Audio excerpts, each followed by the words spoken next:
Hey everyone, hopefully you're having a good day. My name's Andy. My channel is Finding Value. Today we're going to rip through Twitter, see what people are sharing on social media. I'll sprinkle in my opinions as we go. It's generally related to three different topics: wealth building, commodities, and or financial topics. So that's what I'll be diving into today. And let's see what's going on in the social media space. If you want to follow me at finding_finance, and if you want to join our community, finding-value.com, that's where I go over these individual sectors with greater detail, looking for potential investment opportunities. How do I turn this macro idea picture into an investable asset or a potential individual stock? I give midweek updates during Wednesdays, and I have question and answer sessions for anyone to join that's a part of the community on the weekends, either on Saturday or on Sunday. We do have a coupon code going on, Mayday, MAYDAY, one word. There we go. So, myself putting some information out there. I've got the uranium to stock or S&P 500 ratio. This is what it looks like here. Nice big pullback here. We've got a bottoming occurred in 2016 through 2022. We've broken out of that bottom and we are working our way on up. It looks absolutely beautiful in terms of this ratio chart. Nothing to worry about. We've got a little bit of a pullback consolidation that we're going under right now. Uranium versus the M2 money supply, same thing. We've got a double bottom, a break. Your buy point was right here in 2022-23, and we've been ripping for uranium versus the M2 money supply. Then we've got also uranium versus gold, and we've got a nice clear break out of this resistance line going across in the white, and we're doing a retest of that resistance line. And as most people know, if you're a part of the community, what do I always say on retests? It's a good buying opportunity for most of the time. So that's uranium ratios. I also go over a couple of oil and nat gas, which is energy versus the Dow Jones Industrial Average.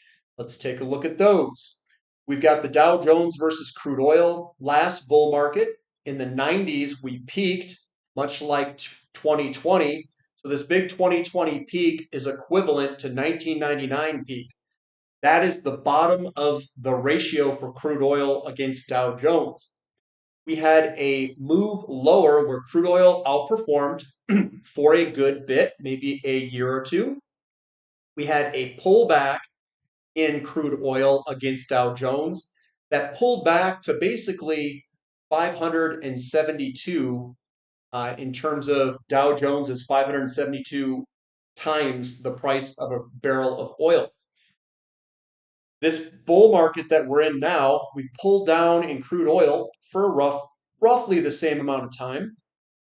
We've pulled on back, and we're at that circle where I think that we could be topping out here, and we'll see a potential move lower where crude oil will outperform the Dow Jones Industrial Average. At that point, what it basically is a pullback in the market where we see a slowdown, which we're actually going through right now. That's the slowdown period from 2022 to 2023 and 2024 will peak, and then oil's going to run and go to a very low level, maybe even as low as 76 against the Dow Jones Industrial Average. The reason I'm showing you this is because we're still early in this bull market. The big move from the circle down to very low ratios, it hasn't occurred yet. We're still very early. And then looking at Dow Jones versus natural gas and that ratio, we just blew to it's the downside for natural gas, the upside for Dow Jones. And natural gas has just been an absolute bear market, I'll call it, the past 6 months to year. I think this is going to reverse and actually go all the way to the bottom towards the end of this bull market. Some people will say, well, what's going to drive? Well, natural gas power burn and potentially weather. And I can't predict the weather here, guys, but we're at an incredibly cheap area for natural gas against the Dow Jones Industrial Average. And we've got a bunch of different ratios here. I'm kind of going over a lot of ratios, get you guys kind of familiar with a lot of this stuff. So I've got gold to silver ratio, palladium to silver ratio, and then gold to Dow Jones and gold to oil. So there's some trends here that I'd like to show you guys of what I see potentially playing out. So in the 1970s, we saw gold outperform silver from the middle 70s all the way to 1991. We see a big outperformance. See that big uptrend here? Then silver got a kick in the butt here a little bit from 91. And silver basically outperformed during this era all the way to 2011. We could see a three hump consolidation: first hump, second hump, third hump. Then we went into a pause of this gold to silver ratio where gold outperformed silver for a while. I think we had a blow off top, kind of an A, B, C correction upward, all the way to 120, where gold, 1 ounce of gold could buy 120 ounces of silver. This is starting to come back down. And you can see real close here that we're still in the uptrend here that we haven't broken out of yet. But I'm looking for a potential breakdown where silver is going to outperform gold. So that's kind of what I'm looking at. Here is palladium versus silver. The buy palladium zone is what I've got at the bottom there for this ratio. And at the top, this is where you want to buy silver. You want to load up and buy silver into strength as this comes back down. This is a silver buying area. As you may know on the website, I've been accumulating silver in that time frame. And we are coming back into the buy palladium zone here, I think, over the next few years is probably what I'm going to say. I don't think palladium is going to go down all that much. I think silver is going to go up a lot. That's what I think is going to occur. But again, that's just my opinion. And then looking at the gold to Dow Jones Industrial Average, we've got a double bottom here.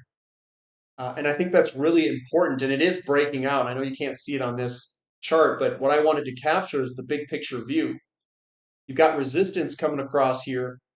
And we went from 99 all the way to 2011 up into this bottoming pattern. We pulled on back from 2011 down to where we are today. And I think we're going to accelerate to the upside. Is it possible to get back to these highs? It is. It's going to take time, but it's possible, yes. And we're going to put in the right side of this bottoming pattern. This is the booty bottom that I look for, that I would talk about. And this is crude oil versus gold, a different look at it, because a lot of people do gold to crude oil. The gold to oil ratio. This is oil to gold. This is a outperforming bull market for crude oil from the 1987 all the way to the peak of 2008. Shale came online. There's some things, and you can see a clear three hump consolidation. One hump, two hump, three hump. And then in 2020, we had a breakout to the downside of a capitulation bottom. This was a great buying opportunity if anybody participated in 2020. We've worked our way on up. We are out of the falling wedge of that consolidation. We're sitting on top of the support line, trend line. Now, here's the crazy thing. This means that crude oil could outperform gold, and gold could go up a lot. Yes, that's what it means. And now we're consolidating sideways here in a pullback, and we've got a 1, 2, 3 hump consolidation that looks like it's trying to play out here. And then we could see a big old ripper of crude oil to the upside soon. Scrolling down, we've got more ratios: platinum to gold, palladium, and silver ratios. So this is platinum. It says platinum outperformed during the beginning of last commodity bull market. Will it this time around? And look what we got here. I'm just focusing on the right-hand side of the big ratio chart, and it looks like we're starting to pull up higher and faster than gold. So platinum's starting to outperform gold here, which could indicate that we are entering the beginning of a bull market in commodities. and an underperformance of stocks. Because there's a study that was done, and I can't remember if it was Yale or Princeton or somewhere. They studied the platinum to gold ratio. Whenever platinum outperformed gold, stocks underperformed under those market conditions. And I do think that's going to come here soon.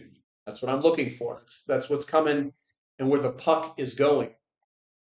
Platinum to palladium ratio is starting to outperform. I'm glad that I had swapped my palladium to platinum at a 0.35 ratio. It is now at 1.1 and increasing. So I'm loaded to the gills with platinum. I had sold my palladium at that ratio and swapped it. And here we are working our way on up. Looks very good. Then we've got platinum to silver here, and this is an interesting one.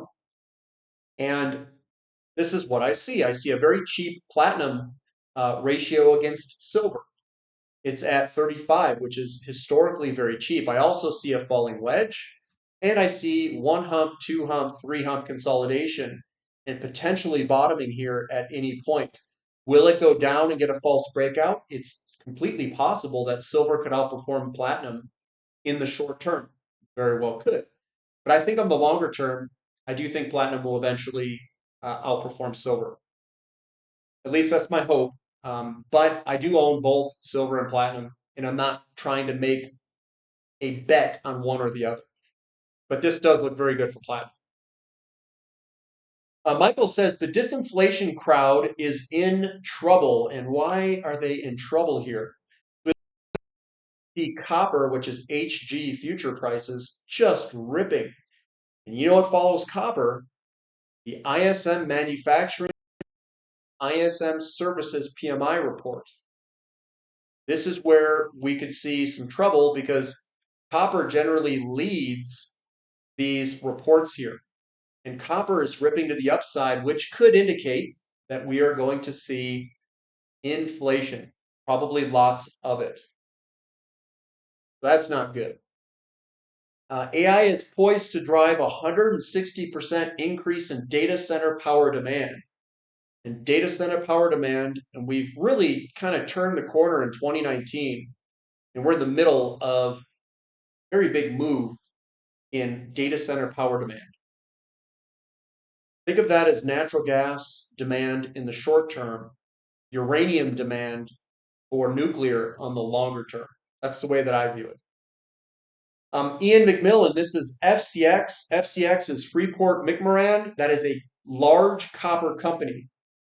And I like looking at these things to see kind of how they are performing in relationship to the underlying metal itself. So we see a double bottom here. There's a bottom in 2015-16, and we see another bottom in 2020. You can draw a line across here going like that. That's your double bottom. We've broken through the double bottom already, and we've consolidated up here for a little while. Now we are starting to break to the upside here. We are starting what I think is a stage 2 move. The big move. The big kahuna move is coming. And we just started that move. So yes, there's smaller companies than Freeport that we can invest in, and that's some of the things that I look for on the website. And I'm looking for potential possibilities to invest around copper, gold, and some of these metals that get pulled out of the ground together. There's some really good opportunities there. Andres says, something is cooking in China. China typically uses its stock of copper this time of year.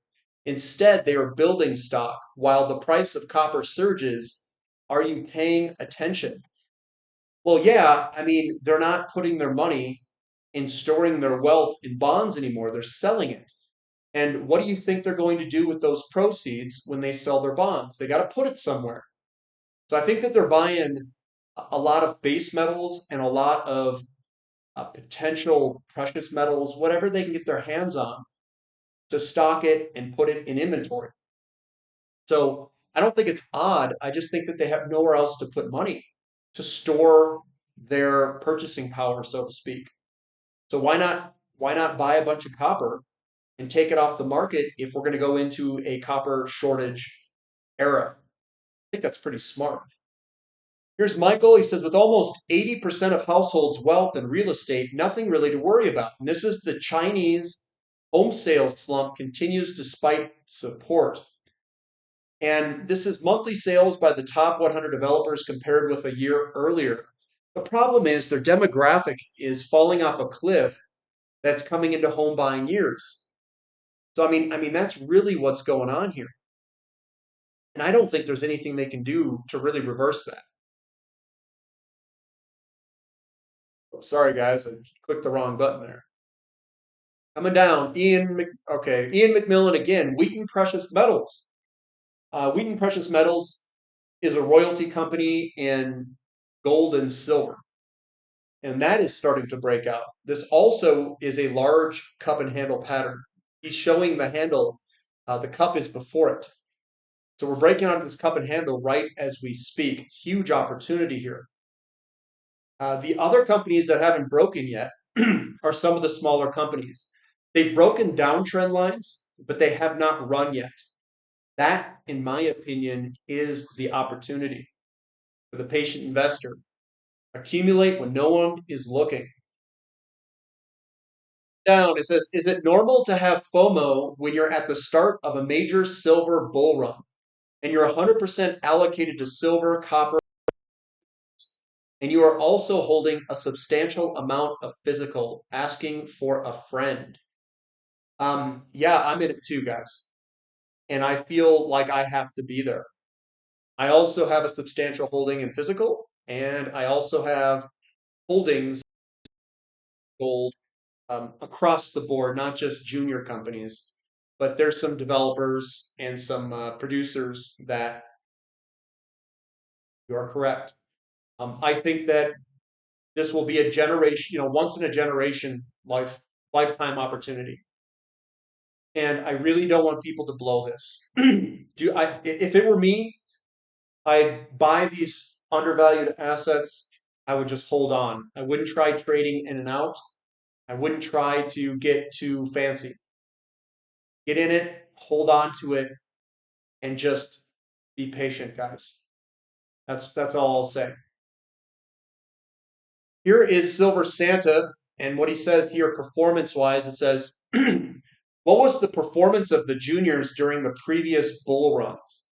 So the end of the 60s, the average was 15,900% or 160 times your money is the average of the junior bull run. Does that compute in your head, guys? 15,900% was the average, 160x. The 70s, the average was 2,314% or 24 times your money. In the mid 90s, the average was about 40 times your money, 3,900%. It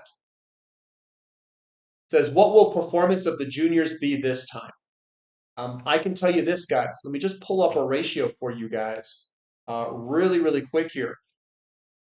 So the ratio that I want to pull up is XAU to gold ratio. So there's the XAU to gold ratio. And we are at a very, very low ratio, which means there's a gigantic runway for XAU, the gold and silver mining companies, to outperform against gold. And gold is cheap against all these other assets like the Dow Jones Industrial Average, like technology and S&P 500. It's cheap against financial assets. It's also cheap against the M2 money supply. I think that this is like a historical entry point where it's, I'll say this, don't blow it. This is a huge opportunity that doesn't come often in people's lives. I am taking full advantage of it down here, and I cost averaged in at what I think are the bottom of the bottom, and I'm going to hold on to this. You're not going to scare me out of this thing. The opportunity is too big here. And look at those returns in the 60s. Something like this could occur. Like, I think it's very well possible of a number that falls somewhere between any of these. But I think this could be a good area. And I don't even we were probably that cheap in the 60s back then. Probably very similar. Out now, and this is where the money's going to come from. It says how bond veteran Nick Jiva is seeing things. He says the most unattractive periods in history for traders to be long treasuries. Because of the constant Chinese water torture at long less balance sheet capacity, rising term premia, and more issuance. The inverted yield curve makes long term treasury bonds especially unattractive for levered players. Borrowing at 5.3% overnight rate to buy 10-year yielding 4.4% is something that loses money every day if nothing happens, aka negative carry. That's where the money is going to come from, guys. They're not going to be buying bonds. They're going to be going over and finding alternative assets, which we're in. Gold Ventures says, okay, dude, an excellent weekend listen from Pierre Lasson. It says, not a fan of King World News, but this one is solid. He talks about Shanghai and what the coming 4 years will do for mining equities. In the late 70s, major producers went from $5 to $110. And those are the major producers. Wonder what that means for the junior companies. We are just getting started. Make some good points on the lag in the equities and the opportunity here, guys. This is huge opportunity. Do not miss this opportunity. And this goes across the board for not just gold and silver. You've got uranium out against the physical metal, like URNM and the ETF. Gold and the gold and silver mining companies are starting to break out. This is such a huge opportunity for long-term investors. It's unbelievable, unbelievable. And I just showed you the big boys are starting to break out. Wheaton Precious Metals, Freeport McMoran, on and on and on. Everything when I look across the board looks pretty dang solid for breakouts on the big picture, bigger company time frame right now across commodities, across the board here. So this is the weekly price and performance. Again, we've got silver, nickel, copper, platinum, aluminum. We've got palladium down here, manganese looking all right. Then we've got moly and uranium and lithium kind of underperforming or not really going anywhere. The big moves were in silver, nickel, copper, and platinum. You know what I would be looking at? These ones that are at the bottom here. Yes, we're already in these on the website. We've been buying these. We we bought the crap out of the bottom of a lot of these companies, guys. We did a pretty good job there. And there's going to be more opportunities as these things cycle back and forth. The laggers will be, first movers, not first movers, but movers in the future with the highest returns for a weekly performance. And these things are just going to cycle back and forth. They're going to move up, they're going to consolidate, while another one moves up, and then that's going to consolidate. So there's all these opportunities across all these different commodities to kind of diversify across the board to kind of level out that gain over time. So yeah, you could be uranium here with 0% gain that week and the equities did all right. Yep. But there's also some silver equities and some copper equities that just crushed it last week and platinum. So it's like setting up a balanced portfolio with all of these undervalued metals and energy, oil and nat gas, and then you create this big portfolio that's kind of it kind of balances each other out as these commodities pop off and have their turns running. And then you get this nice steady kind of increase over time. And what's even more crazy is there's some really big dividend paying companies in commodities, and their dividends fluctuate with the commodity price because their free cash flow fluctuates with the commodity price. And if you buy really, really low and really cheap, they may not even be paying a dividend at that time. You can get monster dividends as the commodity price goes up and their margins expand. I think we're going to see huge, huge dividend payments as shareholders because I do think that this time around is a little bit different than some of the other previous bull markets. I don't think that we can grow supply as easily as we could have in history. So I think there's going to be some really big margin expansions for pretty long periods of time in a lot of these commodity companies, which is going to afford the investor a lot of really big dividend payments. That is what I am excited about. And I'm in all of these to get these big dividends in these companies. I'm really excited about that.